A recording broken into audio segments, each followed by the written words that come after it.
ভারত বনাম পাকিস্তান শুধুই একটা ম্যাচ নয়, ভক্তদের আবেগ ও রাজনৈতিক ইতিহাস জড়িয়ে এর সঙ্গে। শত কোটির বেশি মানুষের দৃষ্টি থাকে ম্যাচের প্রতিটি বলে। যে কোনো টুর্নামেন্টে এই দুই দলের লড়াইয়ের সূচি ঘোষণার পরপরই শুরু হয়ে যায় ভক্ত, বিশেষজ্ঞ ও গণমাধ্যমের জল্পনা কল্পনা। এবারে টি-20 বিশ্বকাপে দুই দলের ম্যাচ ঘিরেও ছিল একই রকম উন্মাদনা। মাঠের বাইরে নানা বিতর্ক ও রাজনৈতিক বিপত্তি ছাপিয়ে রোববার সন্ধ্যায় মাঠে মুখোমুখি হয় দুই প্রতিবেশী। পাকিস্তানকে দাঁড়াতে না দিয়ে ভারত ম্যাচ জিতে নিয়েছে 61 রানে। একেবারেই পানসে এই ম্যাচের পর ঐতিহ্যবাহী এই লড়াইকে কেন্দ্র করে মাঠের বাস্তবতা নতুন প্রশ্ন তুলছে। এই লড়াই কি এখনো সমানে সমান? 72 ঘন্টা ময়েশ্চার লক সমৃদ্ধ লিলি বডি ওয়াশ শিয়া বাটারের গুডনেস স্কিন রিপেয়ার করে রাখে সফট ও গ্লোয়িং, ছড়িয়ে দেয় লং লাস্টিং ফ্রেগন্যান্স।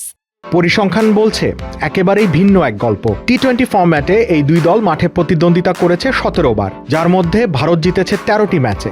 3টি মোকাবেলায় জিতেছে পাকিস্তান আর একটি ম্যাচ টাই হয়েছে। সংক্ষিপ্ততম এই ফরম্যাটের আদি থেকে সমর্থকদের প্রজন্ম বদলেছে, অধিনায়ক বদলেছে, খেলোয়াড়ও বদলেছে, কিন্তু ফল একই থেকে গেছে: ভারতের আধিপত্য ও পাকিস্তানের আত্মসমর্পণ। টি-20 বিশ্বকাপে পরিসংখ্যানটা আরও এক পেশে। দুই দল মুখোমুখি হয়েছে 9 বার, ভারত জিতেছে 8 বার, পাকিস্তান মাত্র 1 বার। ওয়ানডে ফরম্যাটেও খুব একটা পার্থক্য নেই। গত 2 দশকে ভারত পাকিস্তান মোকাবেলা করেছে 35টি ম্যাচে, যার মধ্যে ভারতের জয় 23টিতে আর পাকিস্তান জয় পেয়েছে 11 ম্যাচে। পরিত্যক্ত হয়েছে একটি ম্যাচ।